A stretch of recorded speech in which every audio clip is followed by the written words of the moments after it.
Okay, any questions? Pak, saya kira pemerintah sekarang juga bukan nggak terpikir ya semuanya kita harus ekspor. Tapi yang membuat kita jadi kacau dan digerogotin ini adalah ya kembali lagi masalah mental itu. Ini bagaimana kita menghentikan korupsi yang dari bawah sampai ke atas seperti gurita itu. Nah ini saya kira ini kalau kita bisa seperti di Cina itu, nah saya kira dalam waktu singkat kita bisa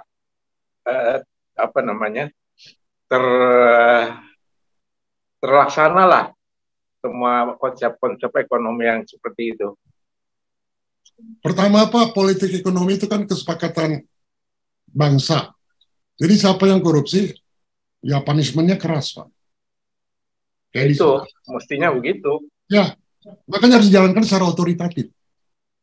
Kan tadi saya bilang, politik ekonomi bukan dijalankan secara otoriter, dijalankan secara otoritatif. Jangan kelemar-kemer, nggak bisa kelemar-kemer, bro. Dia harus menjadi, kalau di Inggris abad ke-12, abad ke-11 ada yang namanya Cromwell, Lord Cromwell. Inggris beres gara-gara dia tuh, otoritatif. Ya. Satu, nomor dua, next time saya akan bicara gimana supaya tidak ada korupsi satu celah pun. Sistemnya seperti apa. Nanti saya bikinin seperti ini, alurnya, bro. Ya. Alurnya gue bikinin, sampai ke daerah-daerah. Kenapa? Karena dulu gue kepala biro IT, bro, di Bappenas. Jadi gue udah bikin sistemnya. Dan gue jalankan. Di Bappenas, Pak, saya hanya 2 tahun tidak ada lagi korupsi, Pak. Skala kecil ya. Nah, jadi sistem itu tinggal di plug and play aja udah. Nggak bisa korupsi. Apalagi sekarang ada IT, nggak bisa. Saya tahu kan, di Bappenas itu kan gudang korupsi, Pak. Gudang korupsi habis-habisan. So I know the system. Nanti kalau mau nanti saya presentasi nggak lama, presentasinya nggak lama, paling 20 menit. Tapi nggak bisa lagi korupsi. Ya, seperti misalnya kan tempo hari kita dengan Rusia, Korea Selatan, kita membangun petrokimia di beberapa tempat. Mereka sudah setuju dan investasi mereka mau lakukan di sini. Tapi birokrasinya dan pemikirannya, saya pikir nggak jauh daripada kalau mereka nggak dapat kickback-nya, ya nggak bakalan mereka itu jalankan gitu. Nah ini Pertamina sendiri itu sekarang tuh ya seperti itu, sehingga akhirnya pada kabur lagi tuh Rusia, Korea Selatan dan beberapa negara lain yang tadinya mau bikin industri petrokimia di kita. Dulu waktu saya suspend BUMN, Pak, semua negosiasi-negosiasi sama Pertamina nggak bisa. Negosiasinya ke kantor saya, Pak. Ini ya, kalau you menjadi seorang menteri BUMN, semua BUMN ada 170 BUMN itu di bawah you. Yang memfit and proper direksi-direksinya itu you. Kebetulan waktu itu saya, Pak. Saya yang memfit and proper semua direksi BUMN. Termasuk komisaris-komisarisnya. Kalau ada transaksi-transaksi yang di atas 5 miliar, itu selalu harus melalui saya. Harus, Pak. Nggak bisa enggak. Ya. Nggak ada korupsi waktu itu, Pak. Jadi, sistem kontrol. Kita sekarang ya, memfit dan saya citra, waktu saya memfit and proper, besok lusanya di rumah saya udah penuh dengan batangan emas dan duit tuh. Nyogok-nyogok tuh orang. Kan saya nggak ada di rumah. Istri saya bilang, dapat ini. Dari siapa? Dari ini. Saya panggil tuh semua. Kalau udah ada yang mau jadi direktur, saya pecat semua tuh, Pak. Saya kemarin barangnya saya pecat. Makanya saya nggak populer. Ya. Termasuk anggota-anggota DPR yang minta duit. Misalnya kita kan ada rapat dengar pendapat. Rapat dengar pendapat dengan BUMN, ketemu Pak Richard dulu, Pak, supaya aman nanti, supaya Bapak nggak diserang, store dong. Emang nggak ada, go to hell. Lu serang aja gue.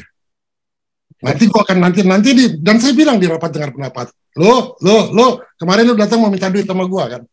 Saya bilang, pecat tuh di partai you. Harus punya keberanian, Pak. Itu tadi level kesadaran. Kita nggak ada takut, Pak. Bayangin, saya bukan Islam, saya Yahudi. Jadi kita deal aja sama mereka, kita bilang iya, sudah itu kita bongkar gitu. Itu Gun. Iya. Lu gimana? You serigala bukan? I think my day, my day saya, you bisa lihat lah, ya rekamannya banyak banget. Gak bisa bro, gak bisa disogok bro. Kasih perempuan, dikasih ini, dikasih itu. Tapi saya bersahabat sama mereka. Gitu. Tapi sometimes you have to be frontal. Saya pengen tanya Rini ya, ini psikolog. Sekarang Rin, kamu harus memfit and proper 10 orang, ya misalnya 10 orang untuk satu jabatan. Saya ingin tanya, pertanyaan kamu apa ke mereka? Sama atau enggak? Maksudnya sama? Ya, kan si A dipanggil deh, you fit and proper kan? You kasih pertanyaan kan? Dia keluar, si orang kedua masuk kan? Lu harus kasih pertanyaan juga. Yang ketiga, itu sama atau berbeda pertanyaannya? Kalau standardized test ya pasti sama.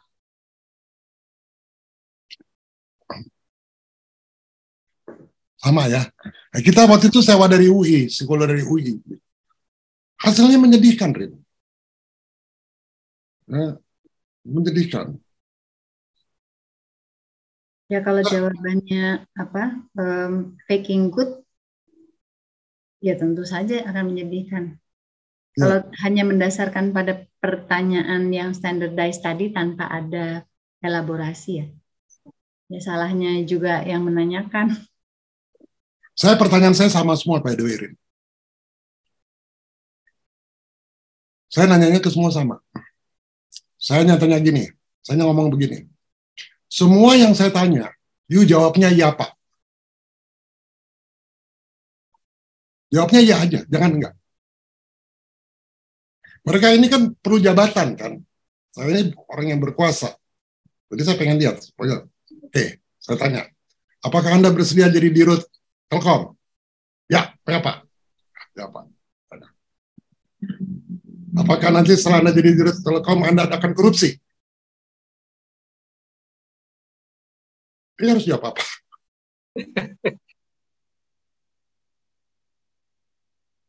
Nah, jebakan Batman. You akan pilih orang yang bilang, iya Pak, atau orang yang nggak patuh sama kita karena di birokrasi harus patuh, dia bilang, enggak Pak, saya nggak mau korupsi. Kalau saya udah perintahin, kalau dia bilang nggak mau korupsi loh, kamu nggak nurut ya? Saya kan udah bilang ya Pak. You pilih yang mana? Orang yang bilang iya Pak atau orang yang bilang enggak? Kalau saya udah perintahin nggak boleh, kalau nggak kamu nggak lulus. Game-nya gitu. You nggak nurut nggak lulus.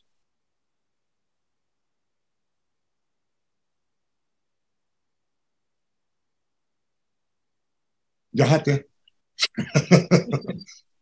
Gue jahat ya.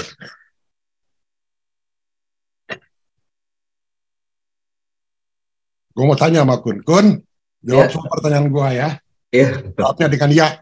Iya. Lu mau jadi presiden nggak? Iya, Prof. Apakah lu untuk membantu rakyat Indonesia? Iya, Prof.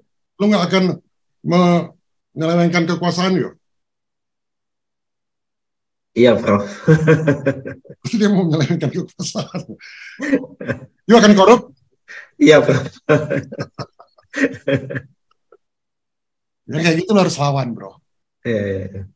Jadi walaupun ada rule, tapi kalau rule itu salah, beda sama moral kita, walaupun itu simulasi, yuk lawan, bro. Baik, Prof. Mau tanya psikolog saya, gimana? Itu benar nggak psikolog? Ya, kita kalau tidak punya, gini, bagaimanapun juga, integrity itu penting sekali ya. Oke. So what's your point? Integriti pada orang atau integriti pada bangsa? Ketika kita punya integritas pada our higher self, inner self, higher self, itu kita akan entrain dengan bangsa. Jadi kalau you bilang tidak, lu melawan, padahal permainannya udah gitu, kalau nggak lu nggak lulus, lu nggak akan gue pilih. Saya udah ngomong begitu sama dia. Ya, apa? Kelihatannya harus saling jadi presiden sih ini. Atau itu Prof bilang iya jadi ikutin rule the game, tapi nanti dalam pelaksanaannya kita nggak jalanin gitu Prof.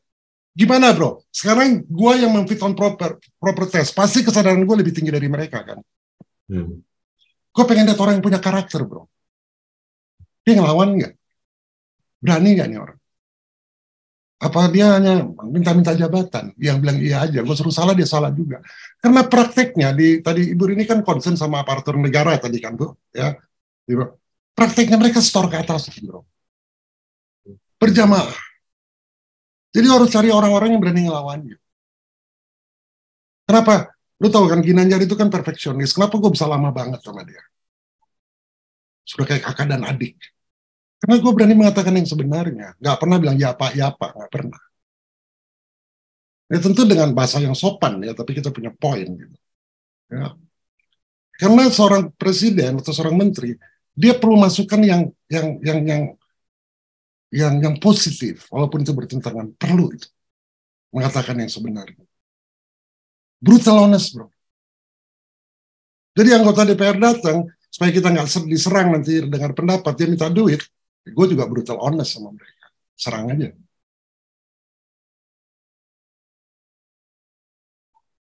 Masa dan rapat dengar pendapat disinggung bahwa gue ini nggak nasionalis, ya karena istri gue orang asing.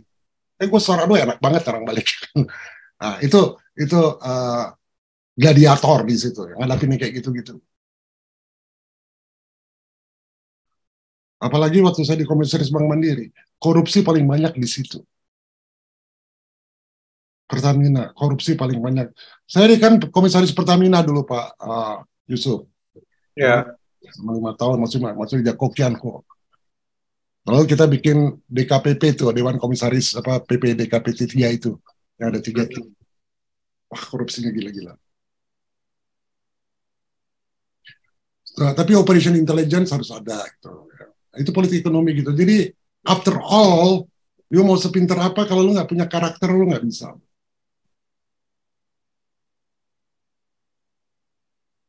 Must be very strong. Nggak bisa tergoda apa aja.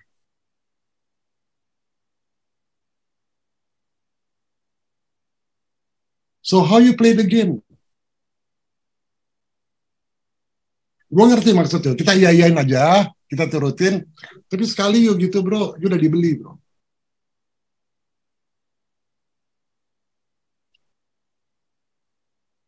Gimana? Masih negotiate, pikir-pikir dulu. Jadi presiden itu karakter dulu. Ya, kita memang ini sih Prof harus bermain cantik gitu Prof. Elegan, cantik gitu. Ya mengikuti arus, tetapi tidak apa artinya dalam arti mengkhianati gitu Prof prinsip-prinsip dan nilai-nilai yang ada. Gitu. Makanya memang diperlukan kecerdasan, diperlukan short adjuster. Karena nggak mudah gitu dalam menghadapi sistem yang sudah banyak yang salah ini. Nah tadi yang dikatakan oleh Pak Yusuf gini. Nah, kalau kita nggak ada satu adjuster, we lost bro. Hanya kita belajar Urantia, yuk belajar di sini, gua ajak yuk di sini, supaya yuk tahu ada satu adjuster aman bro. Aman Pak Yusuf. Ya. Itu bukan lagi kita imani, bukan kita tahu, ya aman itu udah. Paling aman. Gimana Rin pendapat kamu? Saya tanya yang senior-senior dulu. Ya, kita kan hidup ini belajar. Hidup ini penuh dengan resiko. Tapi kenapa tidak dijalanin? Ya kalau kita harus menentang arus, maksudnya seperti yang dikatakan sama Bung Karno tadi ya. We have to move forward, we have to go, we have to go.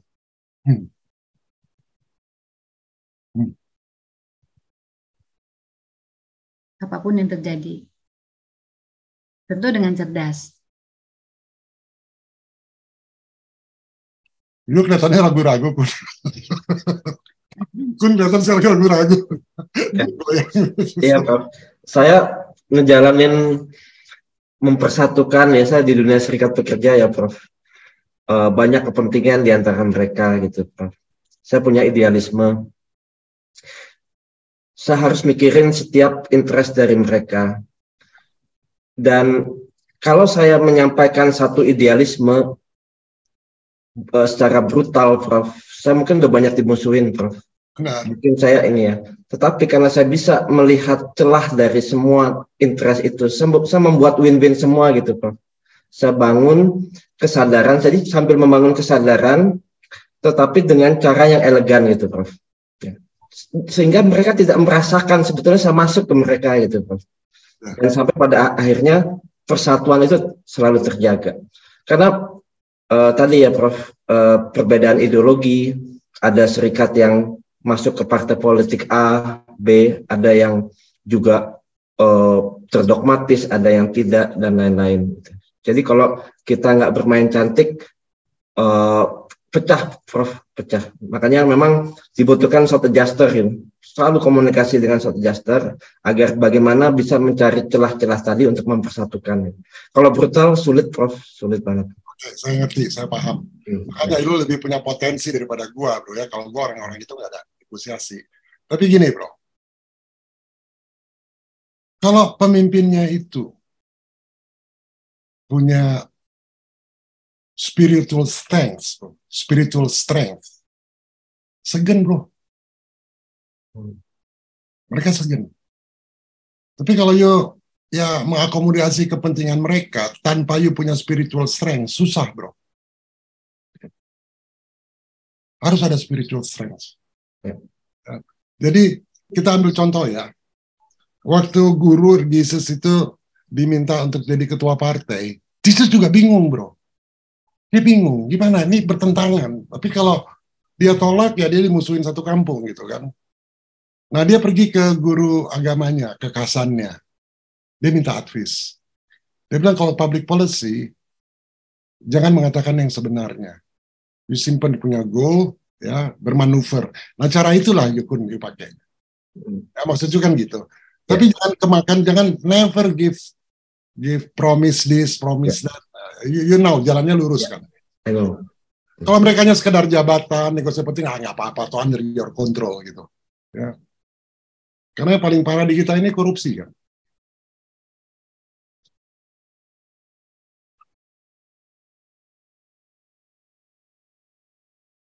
Dan you ada caranya lah. Ya. Jadi keep, don't change, tapi saya perlu nyampaikan yang berbeda ya. Yang berbeda. Jadi memang lo harus bisa mengakomodasi, bro, kayak gitu-gitu kan. Harus bisa mengakomodasi. By the way, cepat juga kita ya, baru 10.24 nih. Pertanyaannya semua udah terjawab kan? Ya, udah semua, Prof. Makasih banyak nih, Prof. Luar biasa, mind blowing banget, Prof. Ya. Terus pertanyaannya Ar? Ya, Prof. Udah terjawab. Sama pertanyaannya Hashim.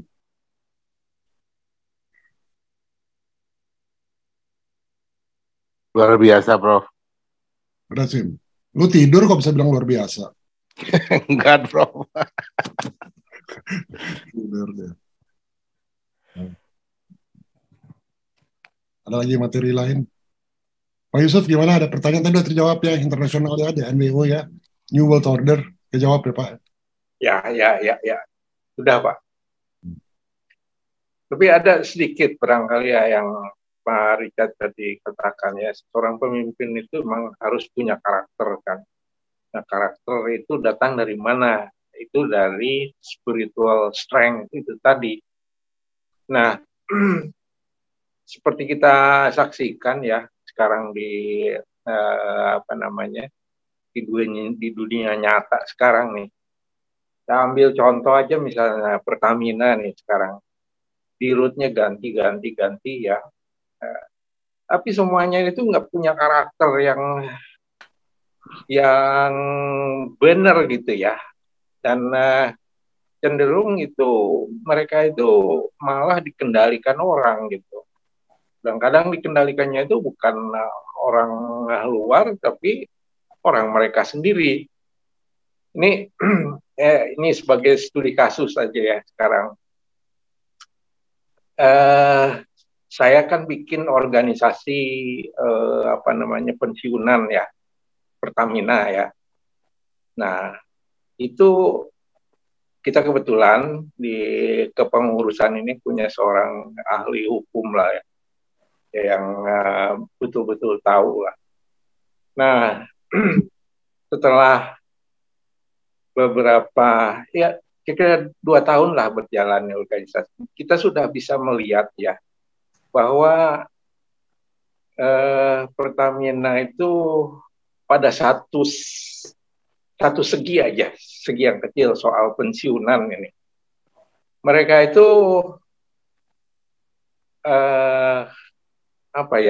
sekarang itu kalau saya bilang barangkali suatu konspirasi ya antara Pertamina pengambil keputusan dengan dana pensiun dan satu organisasi ya, organisasi pensiunan yang mereka itu sebenarnya dari segi hukumnya tidak ada standing apa-apa sebagai suatu wadah tunggal ya di situ tuh. Tapi mereka itu sudah sedemikian rupa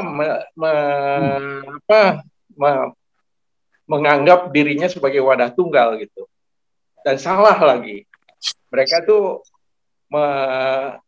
di dalam ketentuannya itu menganggap karyawan Pertamina yang sudah pensiun ini menganut stelsel pasif.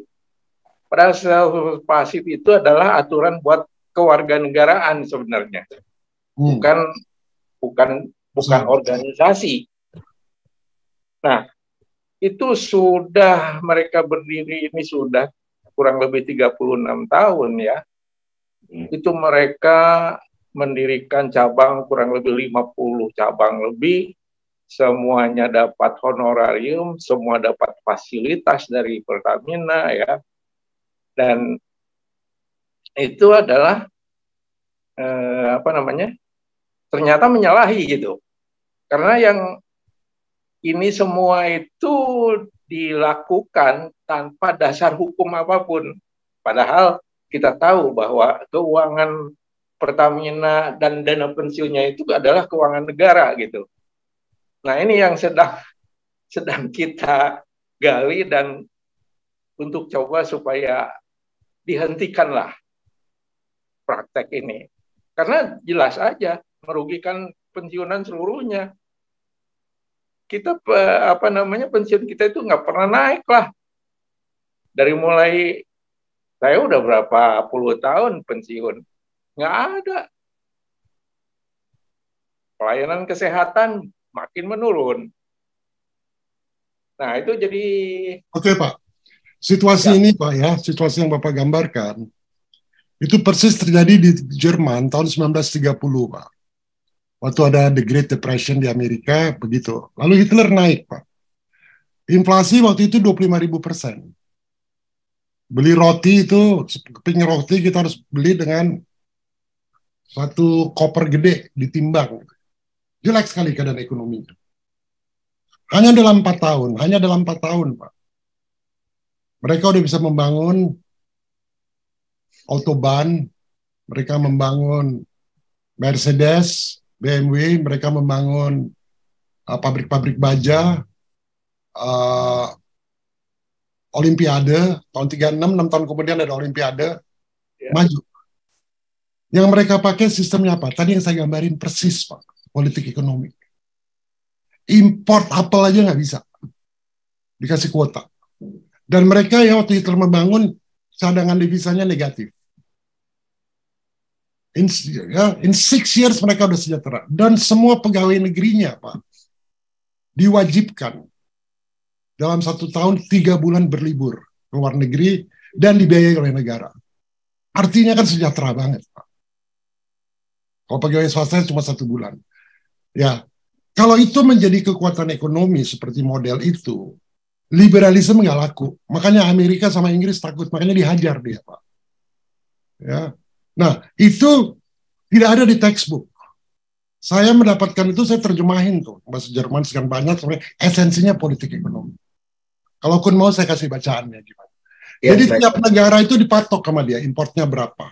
Ya, bayangin ya, dia nggak punya minyak, tapi dia punya batu bara di Ruhr, ada daerah namanya Ruhr, RAUHR.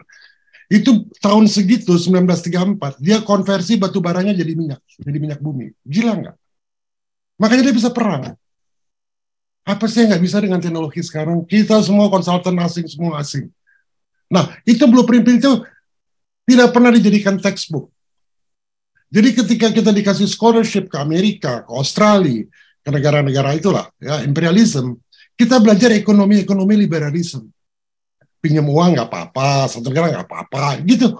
Ya, defisit transaksi berjalan nggak apa-apa. Jerman nggak ada begitu, Pak. Ya. Nah itu yang saya kasih kun. Kalau itu Jerman bisa lakukan dengan inflasi 25.000%, kita juga bisa lakukan. Tapi we need an orator, bro, kayak Hitler. Lu harus jadi orator, bro. Nah, itu yang harus kita benahin juga dari lu. Tapi kalau saya udah hitung, kun, ini dokumen ini saya simpen terus, karena saya tahu satu slide ke bawah. Ya. Saya udah bilang, dalam 5 tahun akan naik 640 kali lipat kita punya cadangan devisa. You know me, kalau saya simulasi kan benar saya simulasi. Ya. Don't worry. Ya. Yang penting you dapat kekuasaan dulu. Nanti udah itu ngatasin yang korupsi tadi kayak gitu ya, itu mudah lah. Di Rusia aja begitu, banyak korupsinya Rusia juga, Pak.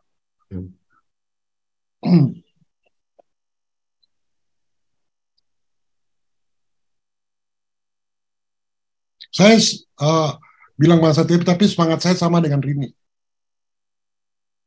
Optimisme saya sama kamu, Rin. Makanya saya semangat ngomong begini gitu ya. Mesti ada Ratu Adil nih, tapi lihat Ratu Adil yang di bawah ini kurang pede yang pakai baju merah. Lebih baik yang pakai baju abu-abu dulu. Kurang pede. Ya. Tapi saya arden, semangat banget untuk ini. Bagi percobaan kan. Walaupun saya milih 5 tahun lagi, tapi kalau mau coba sekarang, oke, nggak apa-apa. Biar lu tahu medannya dulu, bro. Yeah. Bahkan jebakan Batman-nya banyak banget, bro. Banyak. Saya punya kredibilitas bicara ini, karena saya kan pernah jadi anggota MPR, bro. I play there in the politik. I know how like that gitu ya. Nah, tapi mungkin exercise juga ya, di serikat pekerja kan banyak kepentingan, makanya udah terbiasa mengakomodasi kan, ya, sehingga mereka akhirnya segan sendiri gitu, betul nggak? Yeah. Modelnya, kalau gue enggak, gue modelnya berhadapan-hadapan, bro. Nah, jadi, kalau lu kan enggak, gitu. Makanya saya nggak efektif, cara saya nggak efektif. Kalau perang deh sekalian. Gitu. Lu lihat ya tanda tangan gue juga begitu kan, kalau perang lah udah sekalian. Yeah. Ayo lebih bisa, gitu loh. Bisa. Ya, win-win. Ya. Sampai saat ini masih dipercaya sih, Prof. Kalau ada pertikaian di antara masing-masing gitu, saya diminta untuk menengahi gitu, Prof. Ya dan tampang lu kan memang tampang lembut kan, orang juga kalau lihat lu simpati. Kalau lihat orang lihat gua kan udah antipati. Udah berewokan kayak begini, suara keras, nggak takut, antipati. Jadi cocok lah. Orang Sunda Jawa kayak. Oke, sekarang kita evaluasi dulu ya pembicaraan tadi ada gunanya nggak dalam forum Urantia ini. Saya mulai dari Poni dulu. Poni nggak ada? Ada, Prof. Gimana, Pon? Iya, sangat berguna sekali, Prof. Karena banyak hal-hal yang nggak terpikirkan seperti itu. Jadinya seperti itu. Siapa yang juga gitu? Sorry. Gimana? Asim. Rudi harusnya udah tahu. Ya, sangat bermanfaat, Prof. Hah? Sangat bermanfaat. Arif?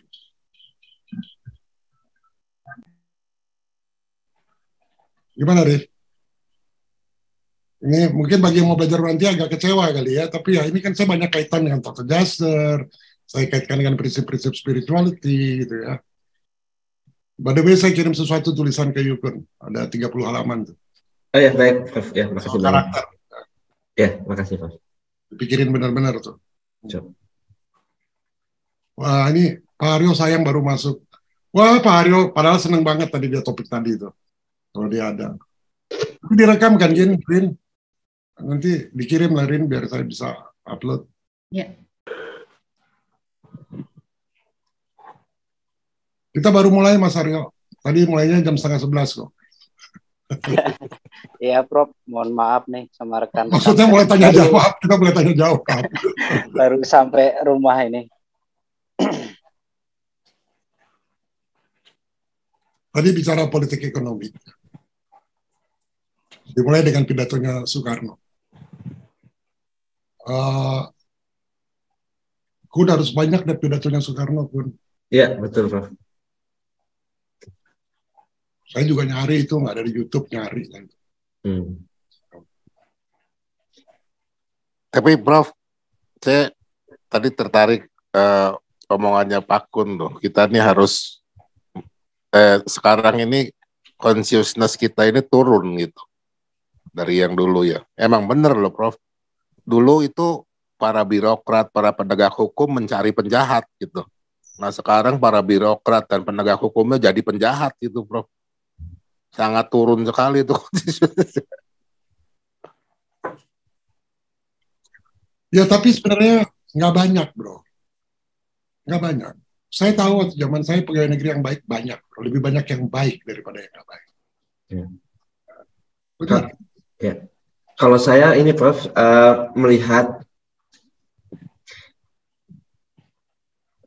kebanyakan pekerja ya Prof, karena kan masyarakat Indonesia, penduduk Indonesia ini mayoritas kan pekerja.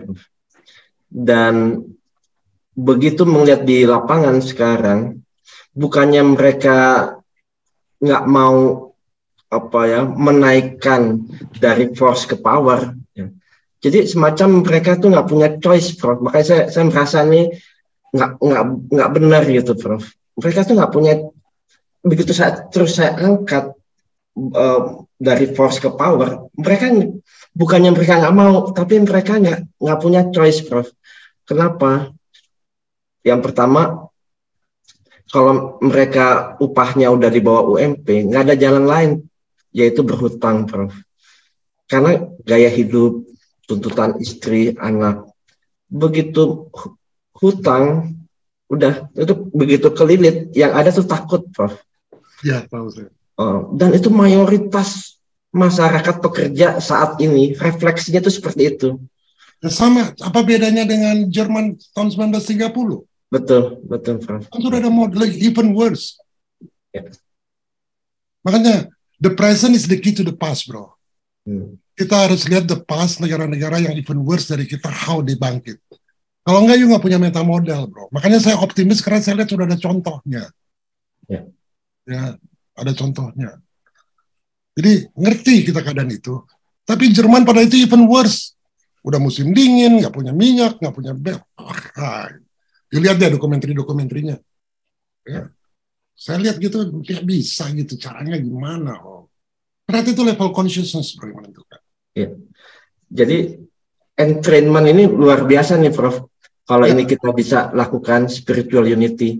Jadi memang ya seperti yang Prof sampaikan itu, brotherhood ini adalah modal utama kita, Prof. Begitu ada brotherhood, nah ini yang mudah-mudahan nanti tingkat kesadaran mereka bisa naik. Ya bro, kemarin kan kita temu sama Teddy kan, kita bicara soal itu tinggal dibayar. Nah, mungkin kita lakukan itu bukan ke partai, tapi kita penuhi dulu kebutuhannya serikat pekerja bro, supaya ada unity di situ. Kalau mereka udah tenang di situ, paling nggak ada spiritual unity di situ, bisa berkembang cepat. Tunggu aja bro, apa? Ntar lagi. Siap.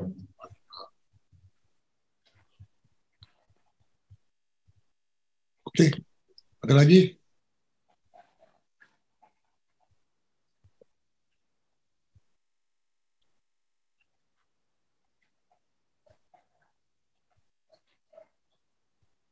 Nggak ada lagi.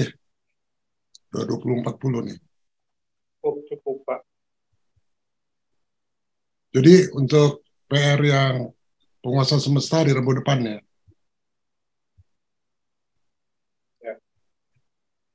Saya besok pergi ke Surabaya beberapa hari. Dari Surabaya saya ke Bali. Nanti dari Bali baru saya balik lagi sekitar minggu depan. Wow, ke Bali, Prof? Ya. Yes. Saya ketemu kamu nanti. Makasih, Prof. Bikin rencana buat kita, buat grup-grup kita juga.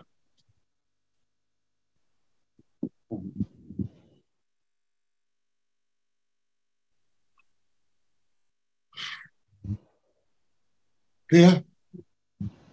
Kita tutup aja ya. Atau masih ada? Kun, kayaknya kamu belum puas ya, Kun. Udah, Prof, udah. Udah. Udah, Prof. Ya.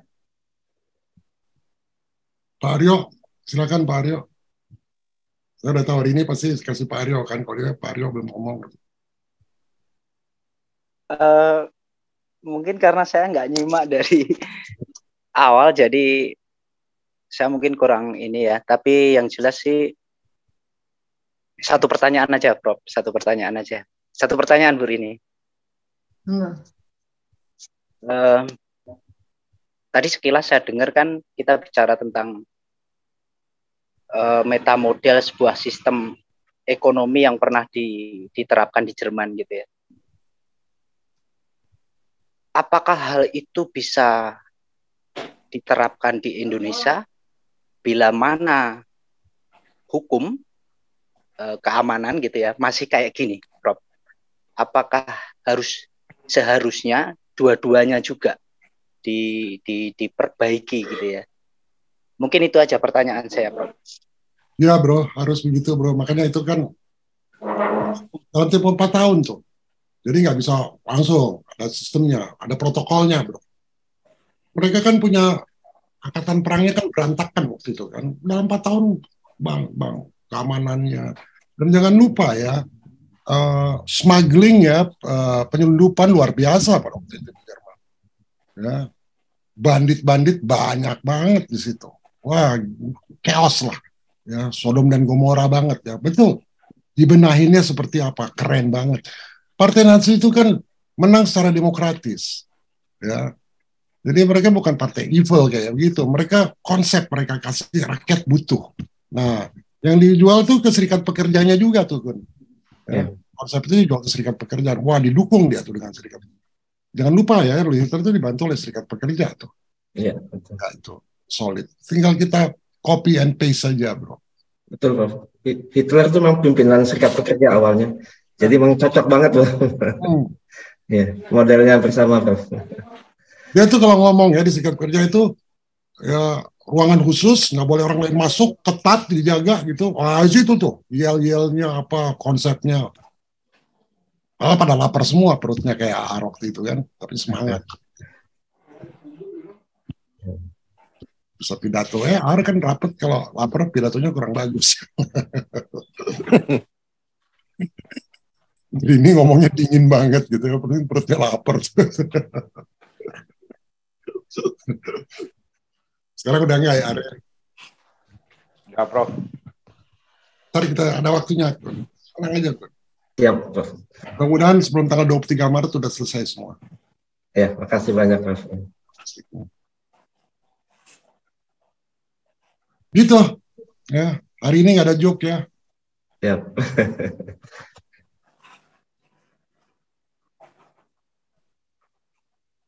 Oke, sudah. Sementara sudah ya, sementara.